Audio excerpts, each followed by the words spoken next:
So how do we turn our misery, our challenges, our struggling into huge areas of personal growth?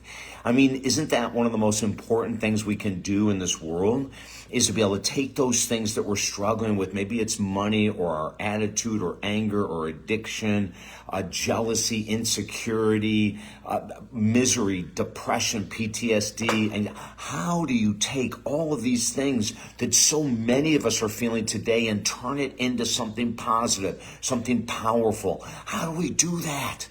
You're tuned in to David Essel Live, Helping Americans Heal, the #1 positive podcast in the world, by the way. 35 years now as a radio host, TV host, podcast host, you name it. And these topics are massively important. The world is suffering. The world is grieving. The world is filled with misery. Individually, a lot of us are filled with anxiety, depression, addiction, misery. How do we take this? How do we take these challenges? Maybe you're going through hellacious challenges in your relationship. How do you take these challenges and turn it into massive personal growth? The very first thing I'm going to encourage you to do, and you're tuned in to David Essel Live on Buzzsprout.com. As a matter of fact, all of our past shows are on Buzzsprout.com. Just go to Buzzsprout.com and Google David Essel, and you'll have years of podcasts to listen to. But one of the things that we need to do, and we've been teaching this for such a long time, is that when you want to raise your consciousness, when you want to go higher in personal growth, we highly advise that you take one area of your life that is creating the most misery, the most challenges. Maybe it's an addiction. Maybe it's just a complete lack of confidence and self-esteem. Maybe it's a massive relationship challenge. Maybe you're in a career that you've hated for years and it's creating misery and it's limiting your growth. But what do we do? You know, the very first thing that we always say is choose the one area of life that is the biggest mess. Choose the one area of life that's creating the most hell. Choose that one area. In 1996, we created a concept called the one thing theory. And it states this: at any given time in life, there's only one goal to go after. It's the one you don't want to go after. It's the one you don't want to touch. It's the one you've procrastinated on. It's the one that's going to take effort, willpower. It's the one that you're probably going to have to reach out and ask someone to help you, an accountability partner, a financial expert, a counselor, therapist, coach, whatever it might be. But how we turn that challenge and that misery into huge personal growth and helping to raise our human consciousness is to go after the bear. You know, a lot of times, and I used to teach this in the 80s, you know, baby steps, we used to say, oh, just go after something small, start to gain confidence. But we don't believe that anymore. And the reason why is this, and I'll give you a great personal example.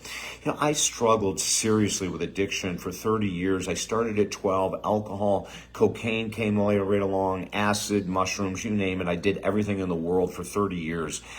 And it held me back immensely in my personal life. My professional life, it really wasn't affected at all. As a matter of fact, I grew immensely in the world of addiction. I was attracting all kinds of clients that needed help.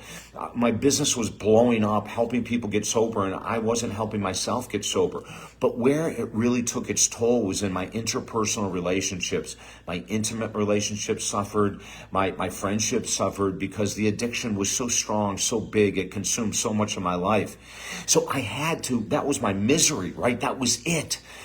That was the only thing I had to go after. And when you go after that one thing, it's amazing how many other challenges in life disappear. When I finally got fully recovered, fully sober, I found my friendships were deeper. There were much less. Oh, there were many less people. I mean, I used to have all kinds of quote-unquote acquaintances to drink with. But when it came to being clean and sober, I just had a couple friends left. To this day, I just have 2 friends. That's the truth. I don't need any more. But that changed. My desire to go deeper spiritually changed. Conflicts that I had with my mom, especially, you know, when I was in the early stages of addiction, all fell away. And the relationship with my mom became inseparable. She became the most important person in my life. And you see, these massive changes happen by making one change. So when we look at what we're struggling with, where the misery is, where the, oh my gosh, you know, I've got this monkey on my back. When we go after that one with an accountability partner, with an expert, and we put our feet to the fire and work it, our whole existence can change. If you need help, reach out to me. I've been doing this for 43 years. I've seen in my life that when I've removed those things that are creating misery and conflict and chaos and drama, that so many areas of my life go through the roof. I want the same to happen to you. So contact me at talkdavid.com. Let's work together so you can let go of that one thing.